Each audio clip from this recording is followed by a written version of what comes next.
Hello' এস্পেৰেণ্ট, মই দেৱাশ্ৰী ডেকাই সকলোকে মোৰ চেনেলটোলৈ স্বাগতম জনাইছোঁ। আমি ইণ্ডিয়ান পলিটিৰ এটা নতুন ছিৰিজ ষ্টাৰ্ট কৰিছোঁ। এই গোটেই ছিৰিজটো মই অসমীয়াতে লিখি উলিয়াইছোঁ।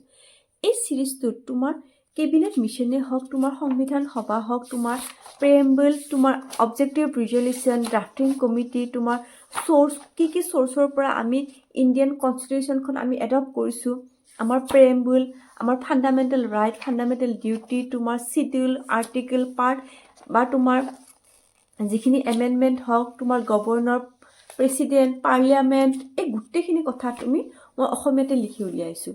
এই গোটেই তোমাৰ ছিৰিজটো মই এম লক্ষ্মীকান্ত আৰু ডিব্ৰুগড় আৰু গুৱাহাটী ইউনিভাৰ্চিটিৰ বুকছৰ পৰা মই ৰেফাৰ কৰি কিনে তোমালোকক সুবিধাৰ অৰ্থে ইয়াত প্ৰস্তুত কৰি উলিয়াইছোঁ। চ' বেছি পলম নকৰি আজি আমি মেইন টপিকটোলৈ আগবাঢ়োঁ। আমি লাষ্ট ক্লাছত আমি কি পঢ়িছিলোঁ? আমি সংবিধানৰ সংজ্ঞাৰ বিষয়ে আমি আলোচনা কৰিছিলোঁ যে সংবিধানখন কি হয়। সংবিধানখন হ'ল তোমাৰ প্ৰজাৰ সৰ্বোচ্চ আইন হয়, তোমাৰ সুপ্ৰিম ল বুলি কোৱা হয়। সংবিধানখন আমি কেতিয়া গঠন কৰিছিলোঁ, সংবিধানখন আমাৰ কেতিয়া আমি পাছ কৰিছিলোঁ, আমাৰ সংবিধানখনত পূৰ্ণ স্বৰাজ আমাৰ কেতিয়া আমি দাবী উত্থাপন কৰিছিলোঁ, এই সকলোখিনি আমি আলোচনা কৰিছোঁ। চ' আজি আমাৰ এই ছিৰিজটোত আমি কেবিনেট মিছন আৰু সংবিধান সভা অৰ্থাৎ কনষ্টিটিউট এছেম্বলিৰ কথা আমি আলোচনা কৰিম।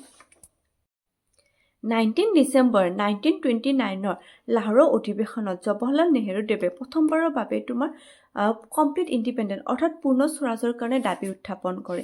এই দাবীটোৰ ওপৰতে লক্ষ্য ৰাখি তোমাৰ এম এন ৰয়ে তোমাৰ 1934ত এখন সংবিধান সভা গঠনৰ বাবে এটা আইডিয়া দিয়ে যে এই সংবিধান সভাখনৰ মুখ্য উদ্দেশ্য হৈছিলে তোমাৰ ভাৰতীয় সংবিধানখন প্ৰস্তুত কৰা, to frame the Indian constitution.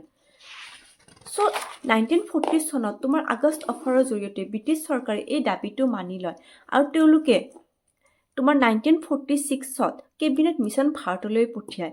এই কেবিনেট মিছনৰ মুখ্য উদ্দেশ্য হৈছিলে ভাৰতৰ স্বাধীনতা আৰু শক্তি হস্তান্তৰ নিৰ্ধাৰণ কৰা। আৰু এই কেবিনেট মিছন যেতিয়া ভাৰতত আহিছিলে তেতিয়া ব্ৰিটিছৰ প্ৰধানমন্ত্ৰী তোমাৰ আছিলে ক্লেমেণ্ট ইটলি আৰু তোমাৰ এই ভাইচৰয় আছিলে তোমাৰ ইণ্ডিয়াৰ ভাইচৰয় আছিলে তোমাৰ লৰ্ড ৱেভেলছ। এইবিলাক তোমাৰ ষ্টেটিক পইণ্ট হয়, এইবোৰ তোমালোকে জানিব লাগিব। আৰু তোমাৰ এই কেবিনেট মিছনত তোমাৰ মুখ্যতঃ তোমাৰ 3জন সদস্য আছিলে। এছ ফৰ তোমাৰ Stafford Cripps, P for Patrick Lawrence, A for এপিক এলেকজেণ্ডাৰ। এইবিলাক তোমাৰ ষ্টেটিক পইণ্ট হয়, এইবোৰ তোমালোকে মনত ৰাখিবা। এই সংবিধান সভাখন তোমাৰ গঠন কৰা হৈছিলে 1946ত, যাৰ মেইন উদ্দেশ্য হৈছিলে যে ভাৰতীয় সংবিধানখন প্ৰস্তুত কৰা, to frame the Indian constitution. এই সংবিধান সভাখনৰ প্ৰথম বৈঠক হৈছিলে তোমাৰ 9 ডিচেম্বৰ 1946ত।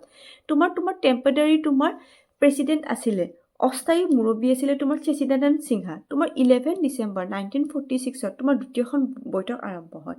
তাৰে তোমাৰ প্ৰেচিডেণ্ট আছিলে ডক্টৰ ৰাজেন্দ্ৰ প্ৰসাদ আৰু ভাইচ প্ৰেচিডেণ্ট আছিলে তোমাৰ MC মুখাৰ্জী। আৰু এই সংবিধান সভাৰ তোমাৰ উপদেষ্টাত অৰ্থাৎ এডভাইচাৰী আছিলে তোমাৰ BN Rao. A for advisory, B for BN Rao. এইবিলাক তোমাৰ পইণ্ট মনত ৰাখিবা। আৰু এই আইডিয়াটো দিছিলে তোমাৰ 1934ত MN ৰয়।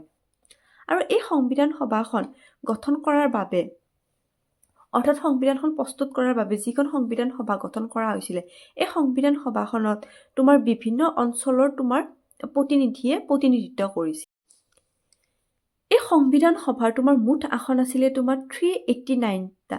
তাৰে তোমাৰ 296টা তোমাৰ আছিলে ব্ৰিটিছ ইণ্ডিয়াৰ আৰু 93টা আছিলে তোমাৰ প্ৰিন্সলি ষ্টেটৰ অৰ্থাৎ ৰাজকীয় ৰাজ্যৰ, যিবিলাক তোমাৰ ৰজা বা তোমাৰ ৰাজকুমাৰসকলে তোমাৰ ৰাজত্ব কৰি আছিলে, সেইবোৰ ৰাজ্যৰ মানে ৰজাসকলে প্ৰতিনিধিত্ব কৰিছিলে। এই চিটটো কেতিয়াও ফুলফিল নহ'লে।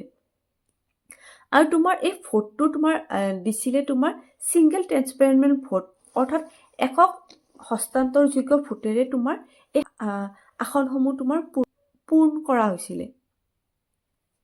আৰু এই সংবিধান সভাৰ তোমাৰ ড্ৰাফটটো তোমাৰ প্ৰস্তুত কৰোঁতে অৰ্থাৎ খচৰাখন প্ৰস্তুত কৰি উলিয়াবলৈ তোমাৰ 2 বছৰ 11 মাহ তোমাৰ 18 দিন লাগে।